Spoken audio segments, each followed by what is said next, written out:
ഇപ്പോൾ DYFI Mannarkkad block secretary Sreeraj നമുക്കിപ്പോൾ ചെയ്യുന്നു. ശ്രീരാജ്, വളരെ ദാരുണമായ ഒരു അപകടം. ഈ കല്ലടിക്കോട് ഇപ്പോൾ ഞങ്ങളുടെ പ്രതിനിധി നൽകുന്ന വിവരമനുസരിച്ച് കല്ലടിക്കോട് നിരന്തരം ഇത്തരത്തിൽ വാഹനാപകടം ഉണ്ടാകാറുണ്ട് എന്നുള്ളതാണ്. പക്ഷേ ഇപ്പോൾ നമുക്ക് അറിയേണ്ടത് ഈ അപകടത്തിൽ ഇനി എത്ര കുഞ്ഞുങ്ങൾക്ക് ഗുരുതരമായ പരിക്കേറ്റിട്ടുണ്ട്, എത്ര കുഞ്ഞുങ്ങൾ അവിടെ ഉണ്ടായിരുന്നു, അത് സംബന്ധിച്ച് എന്തെങ്കിലും വിവരങ്ങൾ ശ്രീരാജ് ലഭിക്കുന്നുണ്ടോ? അത്യന്തം ദുഃഖകരമായ ഒരു വാർത്തയാണ് ഇപ്പോൾ പുറത്തു വരുന്നത്. ഈ സ്കൂൾ വിടുന്ന ഒരു സമയമായതുകൊണ്ട് കുട്ടികൾ ഇങ്ങനെ കൂട്ടം കൂടി പോകുന്നത് കൊണ്ടും ഇങ്ങനെ ഒരു അപകടം ഉണ്ടായതിന്റെ വ്യാപ്തി എത്രത്തോളമാണെന്ന് അത് പൂർണ്ണമായ ലോറി ഉയർത്തി കഴിഞ്ഞതിന് ശേഷം ആണ് പറയാൻ പറ്റുക.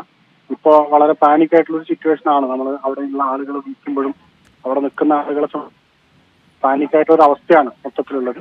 ശ്രീരാജ് അങ്ങോട്ടേക്ക് പോയിക്കൊണ്ടിരിക്കുകയാണോ അതോ ശ്രീരാജ് അവിടെ ഉണ്ടോ? ഞങ്ങൾ അങ്ങോട്ട് പോയിക്കൊണ്ടിരിക്കുകയാണ്. ഞങ്ങളിപ്പോ വാർത്ത കണ്ട് ഞങ്ങൾ അങ്ങോട്ട് പോയിക്കൊണ്ടിരിക്കുകയാണ്. അല്ല, ഞങ്ങൾക്ക് കിട്ടിയ വിവരമാണെങ്കിൽ 3 കുഞ്ഞുങ്ങളിൽ ലോറിക്കടിയിൽപ്പെട്ട് മരിച്ചു, നിരവധി കുഞ്ഞുങ്ങൾ അവിടെ ഉണ്ടായിരുന്നു, ബസ് കയറാൻ ഉണ്ടായിരുന്നു. 2 പേർ മരിച്ചു എന്ന വിവരം നേരത്തെ ബ്രേക്കിംഗ് ന്യൂസുകളായിട്ട് വരുന്ന സമയത്താണ് ഞങ്ങൾ അങ്ങോട്ട് പോകാൻ നിന്നിരുന്നത്.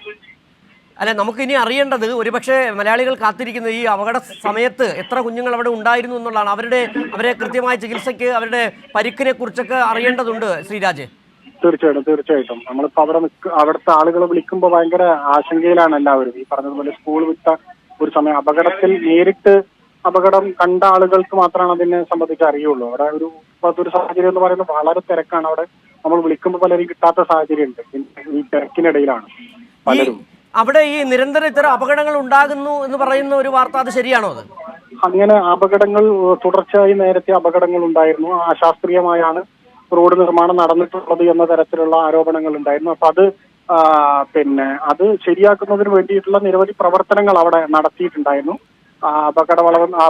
ബോർഡുകളും മുന്നറിയിപ്പ് ബോർഡുകൾ ഉൾപ്പെടെ, അതേപോലെ തന്നെ റോഡ് അവിടെ സ്പീഡ് കുറച്ച് പോകാൻ ആവശ്യമായിട്ടുള്ള ക്രമീകരണങ്ങളൊക്കെ ഒരു പരിധി വരെ നടത്തിയിരുന്നു. അപകടങ്ങൾ ഒരു ഘട്ടത്തിന് ശേഷം കുറഞ്ഞു വന്നതാണ്. പക്ഷെ എന്നാലും അതൊരു അപകട മേഖല തന്നെയാണ്. അവിടെ റോഡ് നിർമ്മാണവുമായി ബന്ധപ്പെട്ടുകൊണ്ട് തുടക്കത്തിൽ തന്നെ അശാസ്ത്രീയമായ നിർമ്മാണം ഉണ്ടായിട്ടുണ്ട് എന്ന ആരോപണം ആ സ്ഥലത്തെ സംബന്ധിച്ചുണ്ടായിരുന്നു.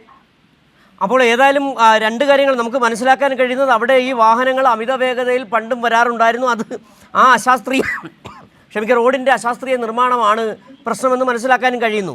ഇടപെടൽ യുവജന സംഘടന എന്നുള്ള അർത്ഥത്തിൽ ഡിവൈഎഫ്ഐ അടക്കം ഇടപെടുകയും ചെയ്തിട്ടുണ്ട്.